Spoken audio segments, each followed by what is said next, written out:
watching the station covering all of the DMV. This is DC News Now. Good Saturday evening, everybody. Thank you for joining us for DC News Now at 9 o'clock. I'm Ben Dennis. It has been a feverishly hot day across the DMV, but a lot of people still having to work outside, others making the most of the sunshine, heading out to see some yacht racing or even hitting the pool. Taking a look outside, and oh yes, these were some of the videos we took earlier in the day in Maryland, DC, Virginia. It looks pretty nice there in the nation's capital, but it is a DMV first warned day. A heat advisory is in effect for this weekend. We have team coverage tonight. Our Dave Laval is live in the field, but first let's get a check on your forecast with meteorologist Scott Sumner. Scott, I'll take the good news, but tomorrow's going to be what, a repeat of today? Yeah, pretty much. The National Weather Service ended the heat advisory for this evening, obviously for today. It ended at 8 o'clock. It is still warm out there, and this is the new heat advisory for tomorrow on Sunday, 11 a.m. to 7 p.m. Now, some of it you may notice a little different. There's a section that was under a heat advisory today, which was from Cumberland to Martinsburg down to Winchester and Woodstock. That's not in it for tomorrow. And you say, well, why is that? It's still going to be hot out that way, yes, but there's an opportunity for more cloud coverage and some showers and storms first impacting that area, keeping temperatures maybe not quite as steamy as it was this afternoon. That's the main difference and the only difference, really. Right now, it's 90 degrees, 90 here at 9 o'clock, and we've got clear skies out there, but boy, that dew point of 71, that dew point temperature, that's got to come down for us to feel better. 97 as the heat index right now, so this is what it feels like outside. Nearly 100 degrees at 9 o'clock is what it feels like in D.C. and Leesburg. 90 at Woodstock, 90 at Kaiser, upper 80s in many places, and even by the shore or by the Chesapeake from Annapolis down to Lexington Park, we're into the lower 90s. Now, the actual temperature will slide back to about 80 degrees on either side of 80 in D.C., so we'll have to watch that closely, and this is where you want to be tomorrow, by the water. There are the temperatures. We'll talk more about the 7-day forecast coming up.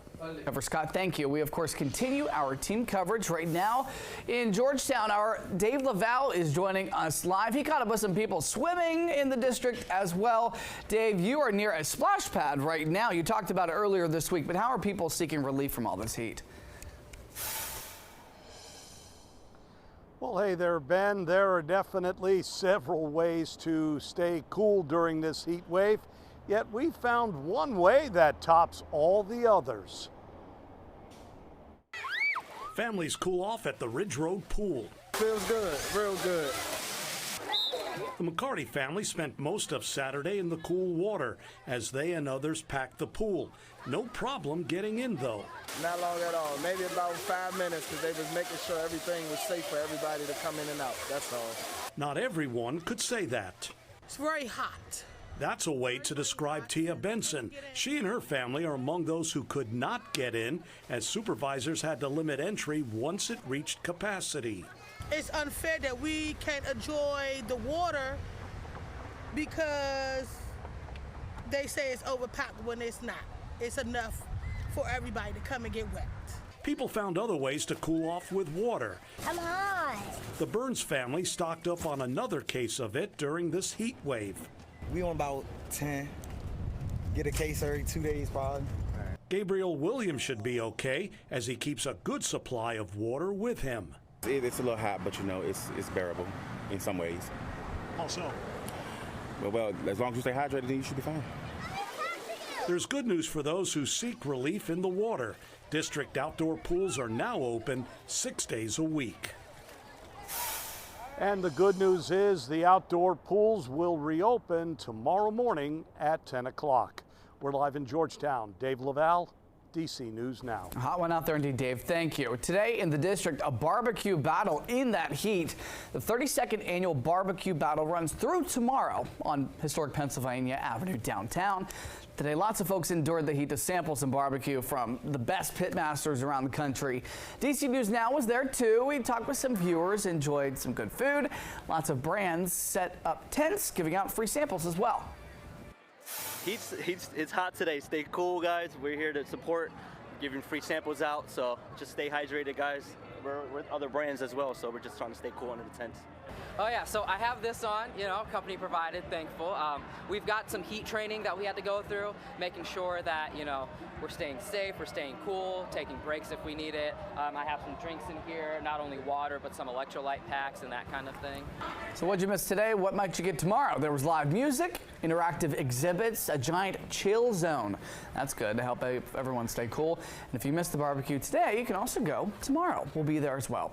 Some fun things to do indoors this weekend. On Capitol Hill, be sure to check out the newly renovated Shakespeare Library, home to the world's largest Shakespeare collection. It just reopened yesterday. And if you missed the Washington Mystics game today, you were still in luck. They take on the Dallas Wings once again tomorrow at 3 p.m. at the Entertainment and Sports Arena in Southeast. And check the Smithsonian. They are hosting Solstice Saturday. In addition to outdoor activities, some of the museums on the National Mall will stay open late tonight. A few closed just about an hour ago. But the museums of African American history, and natural history are open until 10. The Arts and Industries Building, Hirshhorn Museum and Sculpture Garden, and the Air and Space Museum are open until 11. The museums of Asian art and of African art are open until midnight. And we have a full list of weekend events on our website. Just scan that QR code right there. It'll take you directly to dcnewsnow.com. You can also use our site to keep track of all the extreme heat, latest temps. Just click DMV Extreme Heat under the Weather tab. All right, more local news tonight developing. An ambulance flipped over in Prince George's County. County Fire and EMS says this happened around 1:30 p.m. Ambulance was on the way to an emergency when it crashed with another vehicle. It overturned, you can see. It happened at Landover Road and Technology Way in Landover. 2 Prince George's County firefighters and that driver of the other vehicle were taken to the hospital with serious injuries. Good news, we're told those injuries are not life-threatening. And new tonight, a house fire in Montgomery County.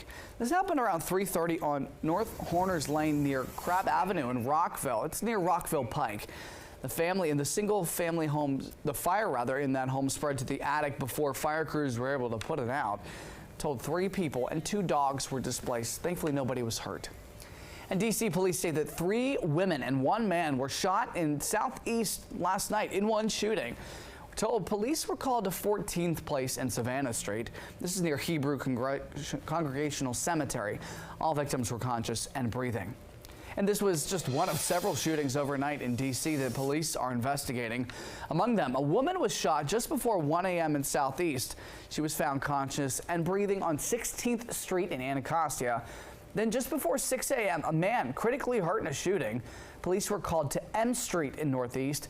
Their homicide team is investigating. And new tonight, a special education teacher has been arrested in Fairfax County, Virginia, for allegedly assaulting multiple students. 16-year-old Elizabeth Yoshimi Nagata was arrested yesterday. She works at the White Oaks Elementary School in Burke.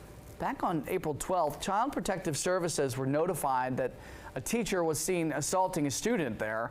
Police started investigating, and they allege she assaulted 3 students between September 2023 and this past April. She's being charged with 7 counts of simple assault as being held in jail without bond. Now, this is a photo of Nagagata. We are sharing it with you because police would like to speak with anybody who has information about those cases or any other cases possibly related. If you have any information, call police. And the buzz surrounding weight loss medications is at an all-time high. 1 in 8 adults in the U.S. have taken these meds, such as Ozempic or Mounjaro. But now the World Health Organization is sounding an alarm over counterfeit versions of the drug. DC News Now's Haley Milon has that report. The demand for these drugs, which treat both obesity and diabetes, is just through the roof, and the World Health Organization says that people are counterfeiting them, and it's just risky stuff.